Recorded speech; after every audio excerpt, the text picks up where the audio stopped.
তোরা কি জানিবি নীতি? তোরা কি নীতি জানবি বল? তোরা তো গোয়ালার ছেলে, তোরা নীতি সম্বন্ধে তোরা জানিস না। হ্যাঁ, আজকে নীতি সম্বন্ধে জানিস না এই কথা বলছিস। কোথাকার রামকৃষ্ণ, তাদেরকে খেতে দেয়। হ্যাঁ, আর যজ্ঞ করি মোরা সব দেব তালা গিয়া, আর গোয়ালার আগে অন্ন দিব কি করিয়া। যে আমরা যজ্ঞ করে দিচ্ছি, আজকে গোয়ালার ছেলে হয়ে তোদের অন্ন দেবো আগে? হ্যাঁ, তোরা তো নীতি জানিস না।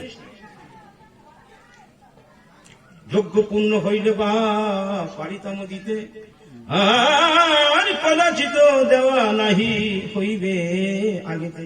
আরে যদি যজ্ঞ পূর্ণ হতো তাহলে না দেওয়া যেত, কিন্তু এখনো যজ্ঞ পূর্ণ হয়নি, তো আমরা কি করে আগে তোরে খাবার দিই? কেমনে মেঘেছে অন্ন গোয়ালা নন্দন, বলিতে বলিতে হইল মহাকুদমন। বলছে গোয়ালা নন্দন কেমন? সে আজকে অন্ন ভিক্ষে চেয়েছে, এমনি করে প্রধান নিতে হয়ে গেছে। কোথা কারো রামকৃষ্ণ, কেবা কারো তারে চেনে, আর হেতায় এসেছে বেটায় অন্ন মাগিবারে। যে কোথাকার কে রামকৃষ্ণ গিয়েছে নেতাদের, হ্যাঁ, তারা আজকে অন্ন মাংতে এসছে এখানে। আর এরে বেটা পেটপিকো বেটা দূর হয়ে যা, জমালয় যাবি দোষটি মারিলে দুই ঘা। বলছে তোরা দূর হয়ে যাবে, আর যদি না যাস তাহলে দুই দোষটি লাঠি পিটান যেই পড়বে তখন তোদের জমালয় হবে। খুব রাগ হয়েছে, প্রধান নিতে হয়েছে। আর হায় রে বিধি এই কথা শুনিয়া হাসি পায়, দেবতা ব্রাহ্মণ আগে গোয়ালায় খায়। আজকে এই কথা শুনে ব্রাহ্মণরা বলছে এই কথা শুনি নেই কোনোদিন, যে দেবতা আগে গ্রহণ করার আগে গোয়ালার ছেলে খাবে। হ্যাঁ, তাই হয়, কত সুন্দর কথা। কিন্তু বুঝতে পারিনি তো কি খাবে, এটি কে সেটা কিন্তু বুঝতে পারিনি। আর ওহে অন্যায় শিব কোথা শিরোমণি, এ সব বিদ্যভূষ শুনি চূড়ামণি। গোয়ালার জলেতে দেশেতে থাকো ভার, আর ইহার উচিত দণ্ড করিতে প্রহার। যেই গোয়ালার ছেলেদের জন্য তো দেশে থাকা মুশকিল, দেশে থাকা ভার, এদের একটা ব্যবস্থা করতে হবে। এরা যখন তখন অন্ন চায়। আর গোপের নন্দন রামকৃষ্ণ দুটি ভাই, রাখালের বেশে ঘুমে বনেতে সদাই। হ্যাঁ, বলছে রাখালের বেশে এরা সদাই বনে ঘুরতেছে। কৃষ্ণ নিন্দা শুনি সিদামাদি শিশুগণ, কানে হাত দিয়া সবে করেন রোদন। আজকে কৃষ্ণ নিন্দা শ্রবণ করে রামকৃষ্ণ হ্যাঁ এই কৃষ্ণ নিন্দা সিদম করে শ্রবণ করে তখন সিদামাদি এরা সহ্য করতে পারল। দেখবেন যারা প্রকৃতপক্ষে ভক্ত, যারা গুরু নিন্দা, আমাদের বৈষ্ণব তন্ত্রিকায় আসে যে যথা হয় গুরু নিন্দা তথা না গাইবে। গুরু নিন্দা যেখানে হয় সেখানে কিন্তু আমাদের থাকাও সম্ভব না। তো আজকে ভগবান শ্রীকৃষ্ণ নিন্দা হচ্ছে যে কোথাকার কারা রামকৃষ্ণ, তাদের জন্য তো অন্ন মানতে এসেছে। এখানে নিন্দা করে তখন কিন্তু সিদামাদি বললো না এখানে থাকা যাবে না, কেন এখানে গুরু নিন্দা হচ্ছে। তাই গুরু আমাদের সর্বশ্রেষ্ঠ। এই মানব জীবনে গুরু গুরু হচ্ছে সর্ব। গুরু জানে না এমন কোন কিছু নেই যে আমাদের গুরু ধরতে হয় কেন। যেমন স্থূল প্রবর্তক সাধক সিদ্ধি, তাই না? তাহলে স্থূল গুরুকে মাতা পিতা, সর্বোপরি মাতা পিতা। আমাদের মাতা পিতা হচ্ছে সব থেকে গুরু। প্রবর্তকের গুরুকে আমাদের শিক্ষা গুরু, তাই না? দীক্ষা গুরু, শিক্ষা গুরু দীক্ষা গুরু হচ্ছে প্রবর্তকের গুরু। কেন? পরিবর্তন হতে হয়, আমাদের বয়স অনুযায়ী পরিবর্তন হতে হয়। যেমন একটু আগে যে নারায়ণ যে গীতা পাঠ করেছে, চতুর্বর্ণের কথা বলা হয়েছে না? চতুর্বর্ণ কত আলোচ্য বিষয়ে যাওয়া হয় না যদিও। এই যে চতুর্বর্ণ কি? আমাদের বয়সের সঙ্গে সঙ্গে চেঞ্জ হতে হবে। চতুর্বর্ণ ব্রাহ্মণ, ক্ষত্রিয়, বৈশ্য, শূদ্র, এই হচ্ছে চতুর্বর্ণ। দেহটাও তাই আমাদের চতুর্ভাবে বিভক্ত। যেমন এই যে মস্তক আমাদের মাথা, এখান থেকে এখানে ব্রাহ্মণের স্থান, ব্রাহ্মণ ক্ষত্রিয়, ক্ষত্রিয়ের স্থান বাহুবল, একেবারে ক্ষত্রিয়। ব্রাহ্মণ ক্ষত্রিয় বৈশ্য, বৈশ্য মানে উদর। আর শূদ্র, শূদ্রের স্থান, শূদ্রের স্থান হচ্ছে কটিদলের নিচে, কোমরের নিচে, একেবারে শূদ্রের স্থান। তাই একে দক্ষিণ দেশও বলা হয়। কেন? এখানে দেখবেন, যদিও বসুন সবাই আমরা আগত সবাই, তাও শাস্ত্রীয় কথা তো একটু বললে না হয়। এটা দেখবেন লবণত্ব, যার যার একটু বুঝে নেন ব্যাপারটা। কটিদলের নিচে লবণত্ব, তাই না? কেন? যে লবণ খায় তারও লবণত্ব, যে লবণ না খায় তারও লবণত্ব। কেন? তাই চতুর্বিভাগে বিভক্ত করা হয়েছে। যেমন এই পৃথিবীতে জল ছিল না কোন একদিন, যখন ভগবান ক্ষীরোদ সাহিতে সহিত হয়, এর আগের কথা। পৃথিবীতে যখন ভগবান বলে না যে ভগবান যখন একা, সবিলাকে ফাঁকা ফাঁকা ভরতে হবে পৃথিবীতে, একা কিন্তু কোনো মজা আসে না, আসে কি? তাই একে নিয়ে দুনিয়া, দুনিয়ার অর্থ কি? দুইটাকে নিয়া, তাই তো দুনিয়া। শতরূপা আর স্বয়ম্ভূমনু। জন্মবৃত্তান্ত বলতে গেলে অনেক পিসের কথা আছে, আমি এই শতরূপ থেকে বললাম। ভগবান সৃষ্টি করলো কি করে পৃথিবীকে? পৃথিবী যখন সৃষ্টি করে তখন সারা পৃথিবী প্রথমে গরম ছিল, তপ্ত ছিল। এই তপ্তকে শীতল করার জন্য জলের আনয়ন করা হল, সমস্ত পৃথিবী জলমগ্ন হয়ে গেল।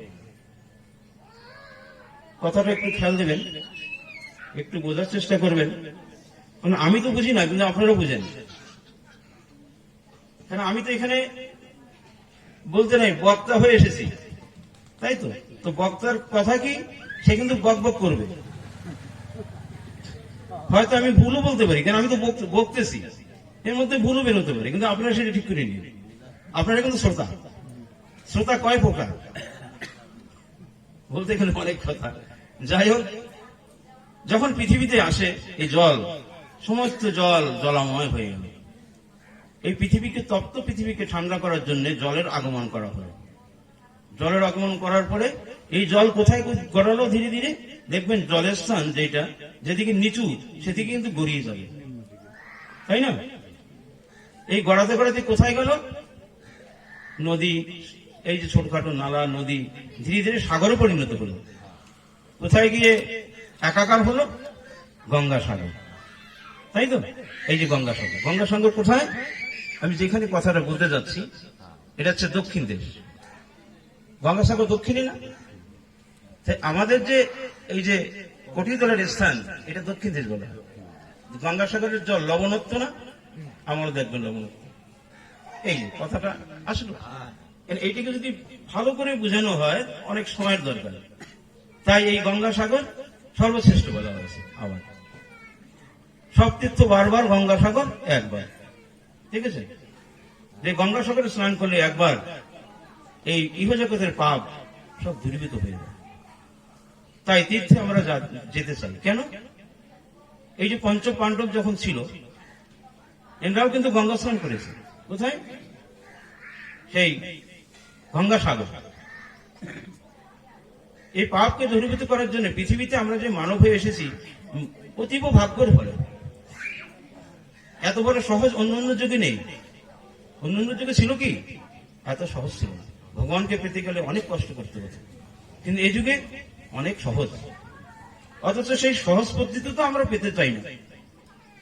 আমরা সেই ভগবানকে অনুভব করি না, কাছে পেয়েও তাকে আমরা জানতে চাই না, তাই না? এই ভগবান কোথায় আছে? প্রত্যেক মানুষের হৃদয়ের মধ্যে আছে, কিন্তু তাকে আমরা বোঝার চেষ্টা করি,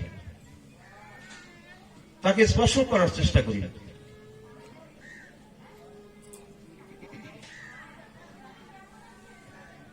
তাই আমাদের কবিগুরু রবীন্দ্রনাথ ঠাকুর, উনি দুই লাইন লিখেছে, এগুলো মার্জনা করবেন। আমার হৃদয় মাঝে লুকিয়েছিলে, দেখতে আমি পাইনি, তোমায় দেখতে আমি পাইনি। আমার হৃদয় মাঝে লুকিয়েছিলে, দেখতে আমি পাইনি, তোমায় দেখতে আমি পাইনি। বাহির পানে চোখ রেখেছি, আমি বাহির পানে, আমি বাহির পানে চোখ রেখেছি, আমি দেখতে তোমায় চাইনি, তাই দেখতে তোমায় পাইনি। আমার হৃদয় মাঝে লুকিয়েছিলে, দেখতে আমি পাইনি, দেখতে আমি পাইনি।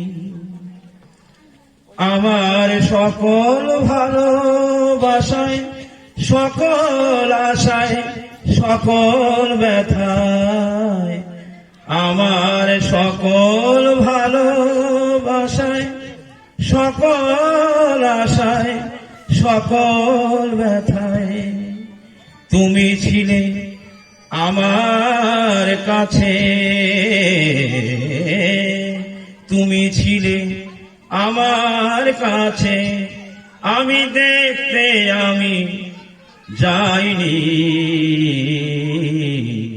তাই দেখতে আমি পাইনি। আমার হৃদয় মাঝে লুকিয়েছিলে, দেখতে আমি পাইনি, তোমায় দেখতে আমি পাইনি। তাহলে দেখেন হৃদয় মধ্যে আমাদের ভগবান লুকিয়ে আছে, কিন্তু তাকে আমরা বোঝার চেষ্টা করি। এই হৃদয় মাঝে দুটো থাকে। তাই ভগবানকে দর্শন করতে গেলে, যেমন আমার কায়া প্রাণ বাক্য মন দিয়ে রাখতে হবে, ভগবানকে কায়াকে শুদ্ধ করতে হবে। আমার যে কায়া, এই কায়াকে শুদ্ধ করতে কি হবে? আহার, নিদ্রা, সংস্কার, মৈথুন যাকে বলে, এই তিনটাকে শুদ্ধতা করতে হবে। তাহলে আমার হৃদয়ের মধ্যে ভগবানকে আমি বিরাজমান দেখতে পাবো। যেমন আহার সম্বন্ধে একটু কথা বলি। যেমন আহার শুদ্ধতা আমাদের কয়জনের আছে? আমরা চেষ্টা করি না। আমরা মানব হয়ে এসেছি, মানবের যে ধর্ম সেটা কিন্তু আমরা সত্যি করে পালন করি না, জানি না কয়জনে করি। তাই আহারকে শুদ্ধতা করতে হবে, সাত্বিক আহার। যেমন গীতায় বলেছে যে শত রজ তম, এই যে তিনটা গুণ, এই যে তিনটা গুণ আমার শরীরে যে বর্তাবে, আমি যে গুণাবলী হব, কি করে হব? শতগুণকে পেতে গেলে সাত্বিক আহার করতে হবে। সাত্বিক যদি আহার করা হয় তাহলে আমার মধ্যে শতগুণ আসবে। এবার আহার শুদ্ধতা আমাদের প্রায় নাই, তাই না?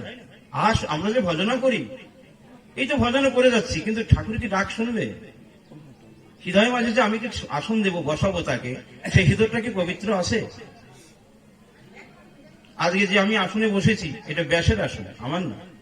তাহলে ব্যাসদের যে আসন, এই আসনে কেন উপবেশন করতে হয়? তো ভগবানকে যে আমি যে আসনে বসাবো, সে আসনটা শুদ্ধ হতে হবে। এইবার খাদ্যের বিচার করে আমার সেই অগ্নিকুণ্ড, যে গীতায় একটু আগে বলেছে, হোমের কথা বলেছেন।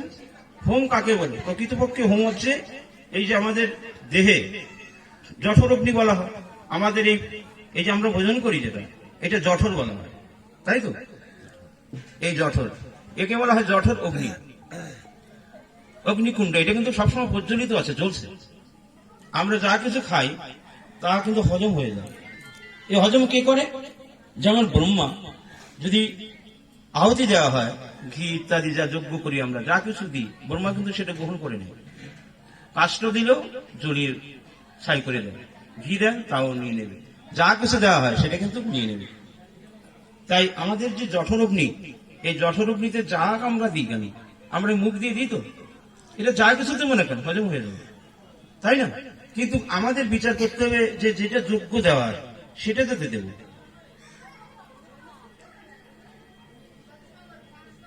তাই না? এটা বিচার করতে হবে।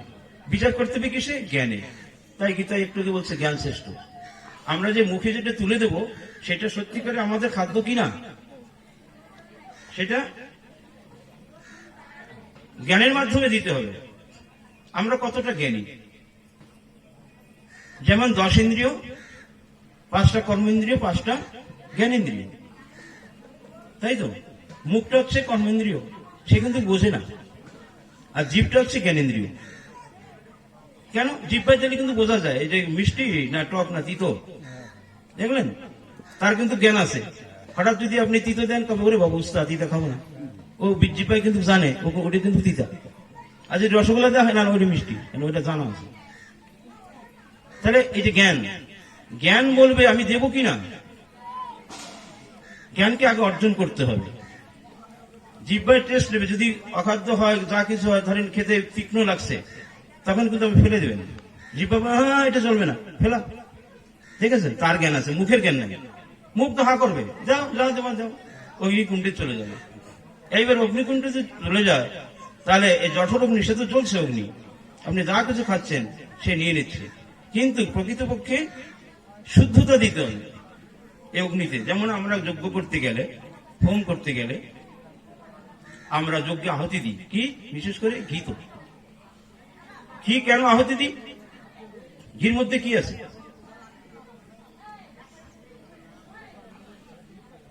ঘির মধ্যে সর্বগুণই আছে। যেমন দুধের মধ্যে কতটা গুণ, অনেক গুণ।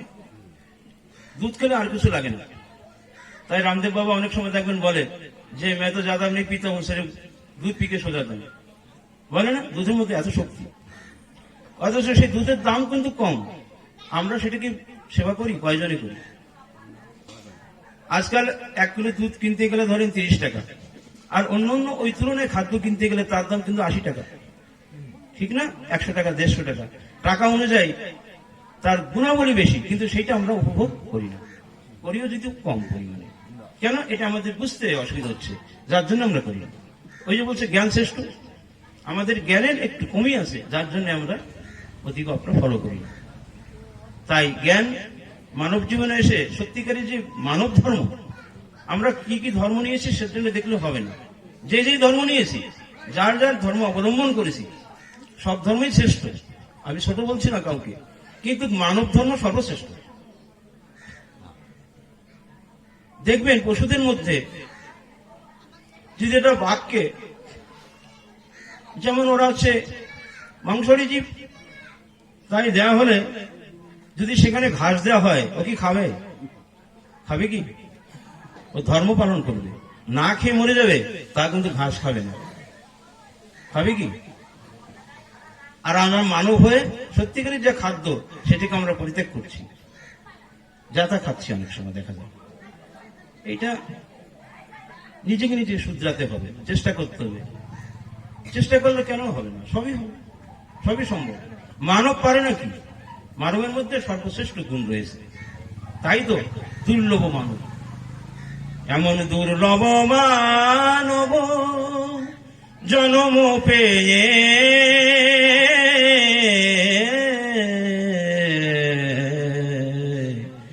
এমন দুর্লভ মানব জন্ম পেয়ে। তাহলে এই দুর্লভ মানব হেলায় আমরা হারাচ্ছি। এই ভগবানকে পেতে গেলে, তাকে অর্চনা করতে গেলে, তার কাছে যেতে গেলে আমাদের কয়েক জন্ম লেগে যায়, তাই না? দেখা গেল আমরা ছোট শিশু, ধীরে ধীরে বুঝতে বুঝতে অন্তত 15-20 বছর, 40 বছর আমরা বুঝি না, 50 বছর হয়ে যায় তখনও বুঝি না।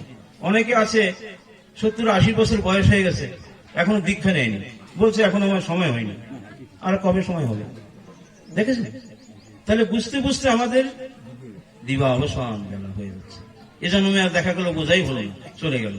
পরবর্তীকালে আবার মানুষ হয়ে আসবে কিনা তার কোনো নিশ্চয়তা নেই। আছে কি বলেন?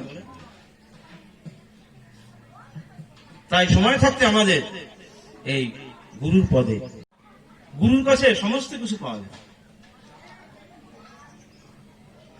গুরুর কাছে নাই এমন কোন ইয়ে নাই। গুরু গো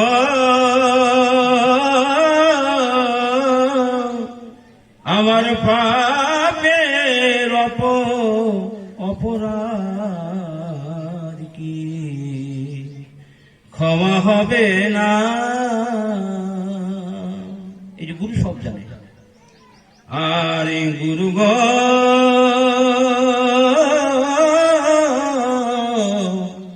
আমার পাপের অপরাধ কি ক্ষমা হবে না। ওরে যত পাপ করেছি আমি সকলই জানো তুমি। ওরে যত পাপ করেছি আমি সকলই জানো তুমি। তোমার চরণে জানাই আমি এই প্রার্থনা,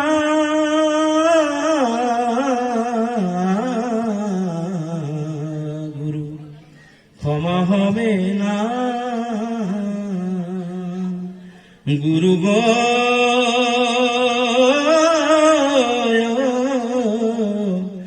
আমার পাপের অপরাধ কি ক্ষমা হবে না।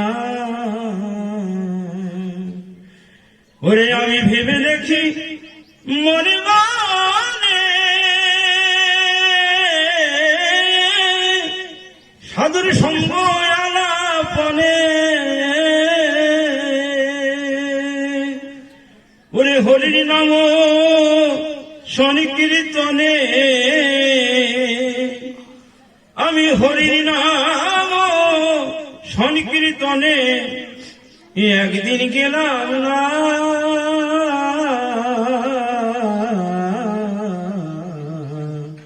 ক্ষমা হবে না। ওরে আমি হরির নাম কি তাই নিলে না, আমি গুরু কি ধন তাই চিনলেম না।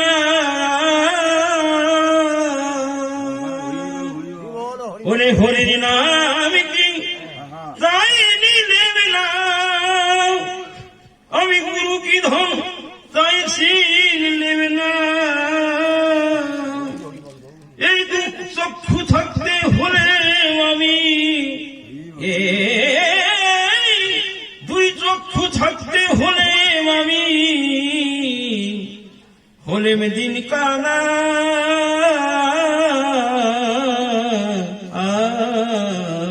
গুরু ক্ষমা হবে না। দেখেন এই চক্ষু থাকতে আমরা অন্ধ। আর যত পাপ করেছি আমি সকলই জানো গো তুমি। তোমার শ্রীচরণে জানাই আমি, ওরে তোমার শ্রীচরণে জানাই আমি এই প্রার্থনা,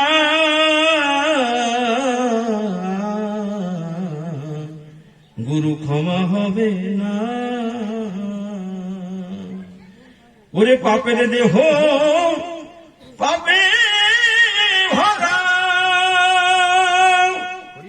কখন জানি গুরু যাই গো মারা। ওরে পাপের দেহ পাপে ভরা, কখন জানি গুরু যাই গো মারা। এই দেহ চলে গেলে চরণ ছাড়া,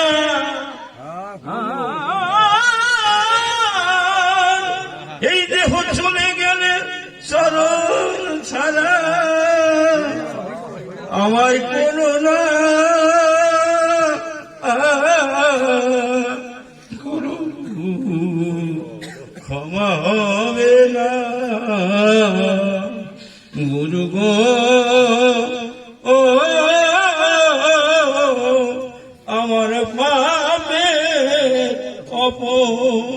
অপরাধ কি ক্ষমা হবে না হরে মনমোহন কয় আমি পাপী আমি গুরুর পদে অপরাধী হরে মনমোহন কয় আমি পাপী আমি গুরুর পদে অপরাধী কি হবে আমার গতি ও রে কি হবে আমার গতি একবার ভেবে দেখলাম না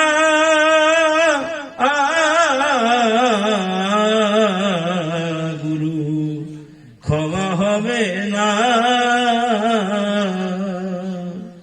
গুরু গো ও আমার পাপের অপরাধ কি ক্ষমা হবে না ওরে যখন আমার যাইব জীবন এই মাথে দিও গুরুর যুগল চরণ যখন আমার যাইব জীবন